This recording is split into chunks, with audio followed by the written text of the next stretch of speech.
dan kemenangan-kemenangan atas negeri-negeri lain yang tidak dapat kamu perkirakan. Tetapi sesungguhnya Allah telah menentukannya, dan Allah Maha Kuasa atas segala sesuatu.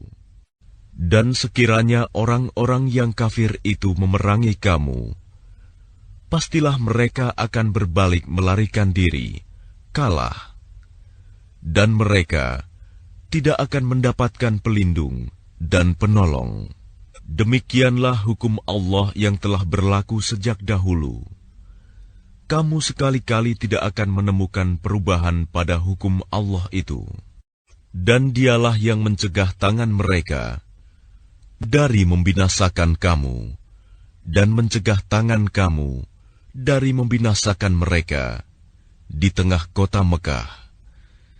Setelah Allah memenangkan kamu atas mereka, dan Allah Maha melihat apa yang kamu kerjakan. Merekalah orang-orang kafir yang menghalang-halangi kamu masuk Masjidil Haram dan menghambat hewan-hewan kurban sampai ke tempat penyembelihannya.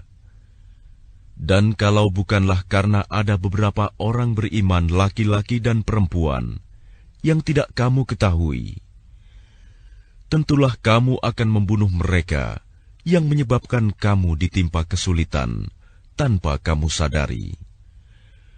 Karena Allah hendak memasukkan siapa yang Dia kehendaki ke dalam rahmat-Nya. Sekiranya mereka terpisah, tentu kami akan mengazab orang-orang yang kafir di antara mereka dengan azab yang pedih. Ketika orang-orang yang kafir menanamkan kesombongan dalam hati mereka, yaitu kesombongan jahiliyah, maka Allah menurunkan ketenangan kepada Rasul-Nya dan kepada orang-orang mukmin, dan Allah mewajibkan kepada mereka tetap taat menjalankan kalimat takwa, dan mereka lebih berhak dengan itu dan patut memilikinya. Dan Allah Maha mengetahui segala sesuatu. Sungguh, Allah akan membuktikan kepada Rasul-Nya tentang kebenaran mimpinya bahwa kamu pasti akan memasuki Masjidil Haram. Jika Allah menghendaki dalam keadaan aman, dengan menggundul rambut kepala dan memendekkannya, sedang kamu tidak merasa takut, maka Allah mengetahui apa yang tidak kamu ketahui. Dan selain itu, Dia telah memberikan kemenangan yang dekat. Dialah yang mengutus Rasul-Nya dengan membawa petunjuk dan agama yang benar, agar dimenangkannya terhadap semua agama, dan cukuplah Allah sebagai saksi.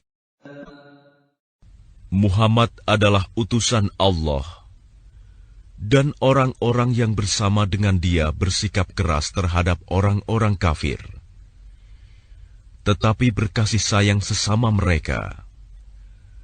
Kamu melihat mereka ruku dan sujud, mencari karunia Allah dan keridoannya.